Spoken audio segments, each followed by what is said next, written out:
El 15 de septiembre de 1940, Geoffrey Wellum, 19 años, 6 horas de vuelo, subió a un Spitfire sobre Londres.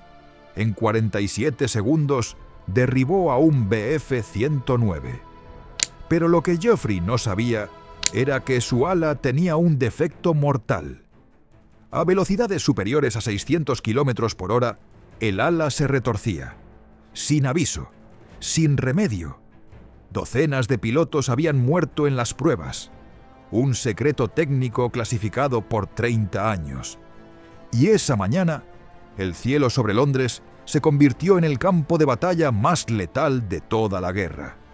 El Spitfire era la máquina más bella que había volado jamás. Curva elíptica perfecta, como una escultura con motor. Pero esa belleza escondía algo mortal, y Geoffrey estaba a punto de descubrirlo de la peor manera posible. El Spitfire nació de una obsesión, que la belleza podía ser más que estética, podía ser funcional. Su ala no era recta ni simétrica, era elíptica, tan compleja que los propios ingenieros pensaban que no podría fabricarse jamás en masa. Y sin embargo, esa forma imposible cambió la historia. Porque cuando la guerra llegó, no lo hizo con advertencias. Llegó con cazas alemanes cruzando el cielo, bombas sobre ciudades, sirenas en la madrugada.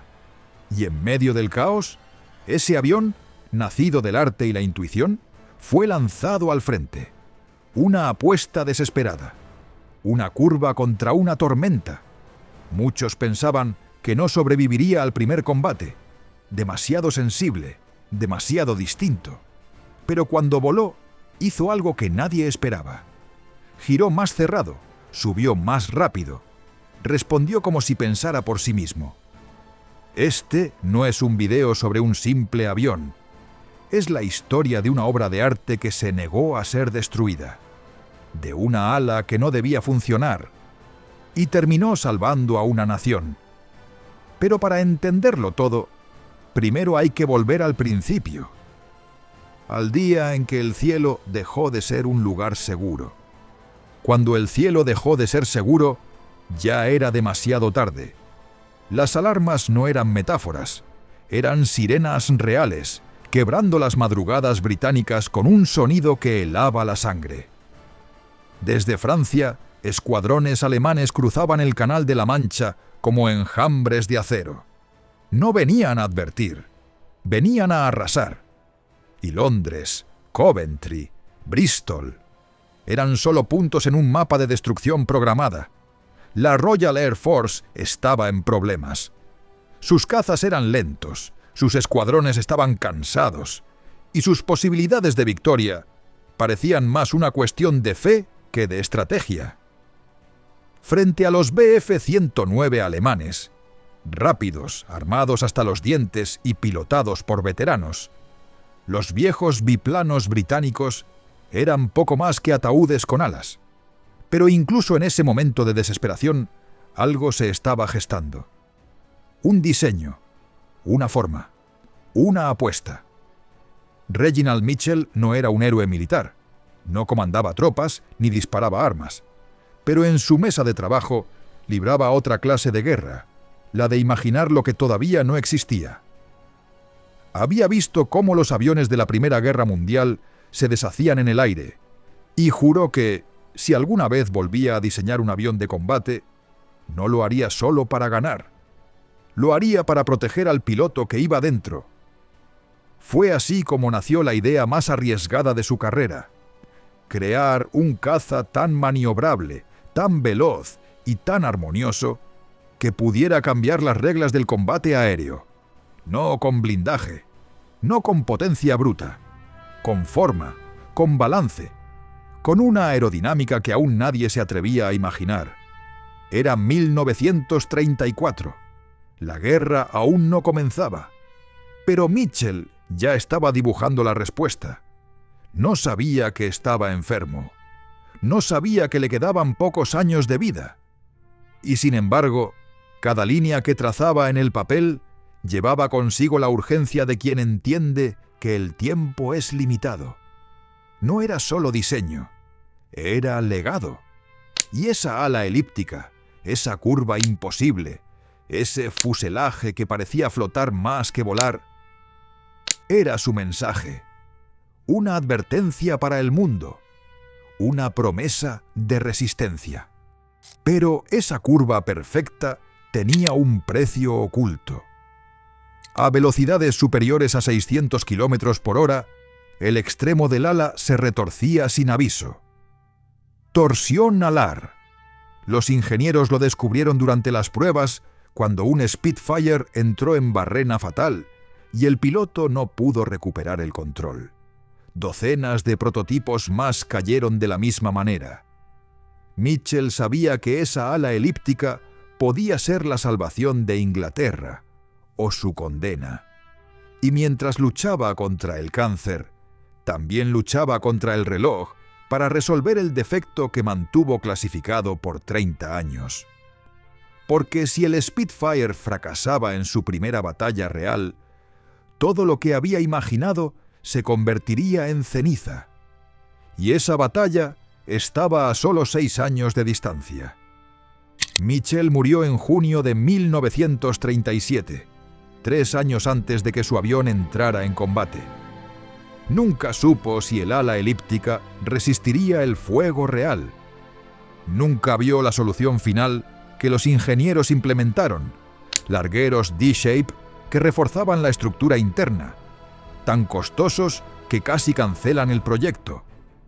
Y nunca conoció a Geoffrey Wellum, el adolescente de 19 años con solo 6 horas de vuelo, que en septiembre de 1940 subiría a un Spitfire sobre Londres, sin saber que volaba una máquina diseñada por un hombre muerto, con un defecto que casi nunca fue resuelto y que estaba a punto de enfrentarse al cielo más letal de toda la guerra. Y lo que sucedió en esos 47 segundos cambiaría el destino de Inglaterra para siempre. El primer intento fue un fracaso. Mitchell presentó su diseño inicial, el tipo 224, con la esperanza de impresionar al Ministerio del Aire. Pero era tosco, lento, y su motor apenas rozaba los requisitos mínimos. Perdió ante un biplano que, irónicamente, representaba el pasado. Para cualquier otro, ese rechazo habría sido el final. Pero Mitchell no diseñaba para agradar. Diseñaba porque sabía lo que venía. Y aunque su cuerpo comenzaba a apagarse por dentro, su mente trabajaba como si el tiempo se le escapara. Fue entonces cuando encontró a sus aliados, los ingenieros de Rolls-Royce. Juntos desarrollaron el motor PAW-12, un bloque de acero rugiente que más tarde sería conocido como Merlin. Era una bestia compacta, feroz, capaz de liberar más de 1000 caballos de fuerza. Mitchell lo tomó como centro y rediseñó todo el avión a su alrededor. Cabina cerrada, tren retráctil, 8 ametralladoras y, sobre todo, un ala elíptica que parecía un capricho artístico, pero que escondía una ventaja letal: menor resistencia al aire, mayor estabilidad y el espacio perfecto para armas y combustible. El diseño final fue tan preciso, tan afinado, que volarlo se sentía como controlar una extensión del cuerpo. Cuando el prototipo despegó por primera vez en 1936, el piloto de pruebas solo dijo una frase al aterrizar: «No toquen nada». No era una nave ordinaria. Era elegante, veloz y sensible como una hoja de afeitar. Pero también era delicado, exigente y difícil de construir. Mitchell no viviría para ver lo que su avión lograría. Murió al año siguiente, dejando a otros la tarea de convertir su visión en una línea de producción y en un arma real. Pero ahí comenzó el nuevo problema. El Spitfire volaba como un ángel, pero fabricarlo era un infierno. Las fábricas no estaban listas para su complejidad. Las alas requerían precisión quirúrgica. Los fuselajes exigían manos ágiles, casi contorsionistas. En un momento en que Gran Bretaña necesitaba miles de aviones, apenas podían producir decenas. Y mientras el enemigo se preparaba para cruzar el cielo en masa, la RAF miraba con desesperación cada unidad que salía del hangar. La joya que Mitchell había dejado estaba en peligro de no llegar a tiempo. Y entonces llegó el primer reporte desde las pruebas de combate simulado. Un piloto experimentado llevó el Spitfire a 7.000 metros y lo empujó hasta 650 kilómetros por hora en picada. Lo que sucedió después confirmó el peor miedo de los ingenieros. El ala comenzó a vibrar violentamente. El panel de instrumentos temblaba como si fuera a desprenderse. Y en una fracción de segundo, el extremo del ala derecha se retorció 15 grados sin previo aviso. El piloto perdió el control. Entró en barrena. Apenas logró recuperar el avión a 500 metros del suelo. Cuando aterrizó, sus manos aún temblaban. «Ese avión casi me mata», dijo. Y los ingenieros sabían que tenía razón, porque ese defecto, la torsión al arma a alta velocidad, ya había cobrado vidas. Y si no lo resolvían antes de que el Spitfire entrara en combate real, cada piloto que lo volara sería un muerto en espera. La solución llegó en forma de un refuerzo estructural que nadie quería pagar. Los ingenieros diseñaron largueros internos en forma de D que recorrían toda el ala desde la raíz hasta la punta. Eran costosos, complicados de instalar y añadían peso que Mitchell nunca hubiera tolerado. Pero funcionaban. Las pruebas confirmaron que el ala resistía hasta 700 km por hora sin torsión fatal. El problema estaba resuelto, en teoría, porque fabricar esas alas con los nuevos refuerzos requería mano de obra especializada que Gran Bretaña no tenía. Cada Spitfire tardaba semanas en salir de fábrica, y mientras tanto, la Luftwaffe ya estaba cruzando el canal con 2.600 aviones listos para el combate. La pregunta no era si el Spitfire funcionaría, era si llegaría a tiempo. Y la respuesta, nadie la sabía. Cuando el enemigo finalmente cruzó el canal, no lo hizo con cautela, lo hizo como una tormenta. Los cielos del sur de Inglaterra se cubrieron de alas negras, de motores alemanes que rugían como una profecía cumplida. Londres ardía. Las catedrales temblaban. Y la única línea de defensa entre la Luftwaffe y el corazón del imperio eran jóvenes con apenas semanas de entrenamiento, montados en máquinas que nadie sabía si podrían resistir lo que estaba por venir. Los primeros enfrentamientos fueron brutales. El Spitfire, rápido y ágil, podía girar en ángulos imposibles, pero cada error costaba vidas. Muchos pilotos murieron antes de aprender a dominarlo. No era un avión que perdonara, era una criatura salvaje. Si no sabías calmarla, te arrojaba al suelo sin dudarlo.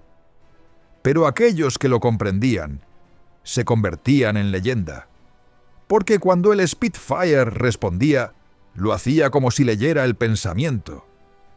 Subía como un relámpago, giraba como un halcón, disparaba con la precisión de un bisturí. Un caza enemigo podía pasar de cazador a chatarra ardiente en un parpadeo. Y fue en esos días, cuando el cielo era una tumba flotante, que el Spitfire se ganó su nombre. En dogfights 1 contra 1, su silueta era la última imagen que muchos enemigos veían antes del impacto. Su ala elíptica, pensada como una obra de ingeniería estética, se convirtió en una ventaja mortal. Permitía maniobras tan cerradas que los cazas alemanes simplemente no podían seguirle el ritmo. Era como pelear contra una sombra con garras. Pero la guerra no era solo técnica. Era sangre, era miedo. Era pilotos vomitando antes de cada vuelo, sabiendo que tal vez no volverían. Era correr hacia el Spitfire con las alarmas sonando, sin saber si el motor arrancaría. Era ver a un compañero caer en picada y no poder hacer nada. Era mirar al enemigo en los ojos por una fracción de segundo y disparar antes de que él lo hiciera. En ese caos absoluto, el Spitfire no fue solo una máquina, fue un milagro, una respuesta furiosa a una pregunta que el mundo entero se hacía. ¿Podemos resistir cuando todo parece perdido? Del cielo cayó un rayo que rompió la barrera del sonido en un instante. No fue un relámpago, fue un Spitfire. Y no traía luz, traía fuego. Desde las nubes, su silueta descendía como una maldición enviada por el mismísimo cielo británico. Cada vez que aparecía, el rugido del motor Merlin retumbaba en el pecho como un grito de guerra ancestral. No era solo un avión, era una declaración. Estamos vivos y no nos rendiremos. La batalla de Inglaterra no fue una campaña militar, fue una película de horror, escrita con sudor y pólvora. Los cielos se volvieron un infierno suspendido. Cada combate era una danza de muerte a 600 kilómetros por hora. Pilotos que aún no habían cumplido 20 años enfrentaban ases del aire alemanes con el pulso temblando y la boca seca. Pero cuando el Spitfire entraba en escena, el miedo se transformaba en furia, porque esa ala curva, esa forma imposible, hacía cosas que los cazas enemigos no podían igualar. Giraba más apretado, subía más alto, se lanzaba en picada como un cuchillo atravesando tela. Los pilotos alemanes lo sabían y lo temían. Cuando veía un Spitfire, dijo uno, sabía que iba a tener que luchar por mi vida. En el aire, el Spitfire era más que maniobras. Era una amenaza con forma de arte. Y lo peor para el enemigo no era escucharlo. Era no escucharlo hasta que ya era demasiado tarde. Una fracción de segundo, un destello en el retrovisor, y luego el impacto. Ametralladoras rugiendo, aluminio rasgado, fuego, el cielo devorando alas. Pero el Spitfire no era invencible. También sangraba, también caía. Muchos de sus pilotos nunca regresaron. Algunos se apagaron en llamas. Otros se perdieron en el canal. Y aún así, cada vez que un escuadrón era diezmado, otro tomaba su lugar. Porque mientras quedara uno en pie, el rugido seguiría sonando. Era el alma de una nación convertida en avión, una máquina hecha de aluminio, sudor y esperanza. Y entonces llegó el punto de quiebre. Aquellos que venían a conquistar comenzaron a retroceder. Día tras día, los cielos dejaron de ser suyos, no por número, no por potencia, sino por pura determinación. Porque el Spitfire, esa criatura imposible nacida del cáncer, del genio y de la urgencia, volaba con algo que ningún enemigo podía derribar, el espíritu de un pueblo que se negaba a morir. Y entonces llegó el momento que Mitchell nunca vio. El 15 de septiembre de 1940, a las 11:47 de la mañana, Geoffrey Wellum empujó su Spitfire hasta el límite absoluto. La visión se le nubló casi por completo. El panel de instrumentos temblaba tanto que pensó que el ala se desprendería en pleno giro. Pero no lo hizo. El ala elíptica resistió. Los largueros D-Shape aguantaron. Y en esa fracción de segundo, Geoffrey giró tan cerrado que el Bf-109 que lo perseguía no pudo seguirlo. El alemán pasó de largo. Geoffrey corrigió el rumbo. Apretó el gatillo. Las 8 Browning .303 escupieron 160 balas en 2 segundos. El fuselaje del 109 estalló en llamas. El piloto alemán intentó saltar, pero el fuego ya había alcanzado la cabina. Geoffrey lo vio caer como una antorcha humana. No sintió victoria, sintió náusea, pero también supo algo crucial. Ese ala que había matado a tantos pilotos en las pruebas, esa curva que Mitchell diseñó mientras moría de cáncer, acababa de salvarle la vida. Y en ese momento, el Spitfire dejó de ser un experimento. Se convirtió en una leyenda. Ese día, 15 de septiembre de 1940, la Luftwaffe lanzó su mayor ataque sobre Londres. 1.500 aviones en 2 oleadas. Göring había prometido que Inglaterra caería antes del anochecer. Pero cuando los Spitfires se lanzaron desde las nubes, todo cambió. En combates que duraban menos de 90 segundos, los pilotos británicos derribaron 56 aviones alemanes. Los Spitfires giraban en ángulos que los Bf-109 y Fw-190 simplemente no podían igualar. Subían más rápido, descendían con más precisión, y esa ala elíptica, la misma que casi cancela el proyecto, la misma que mató a docenas de pilotos en pruebas, se convirtió en la ventaja letal que los alemanes no pudieron superar. Al final de ese día, la Luftwaffe retrocedió. Por primera vez desde que comenzó la guerra, Hermann Göring admitió lo imposible. No podemos ganar en el aire contra los Spitfires. 2 semanas después, Hitler canceló la Operación León Marino, la invasión de Inglaterra.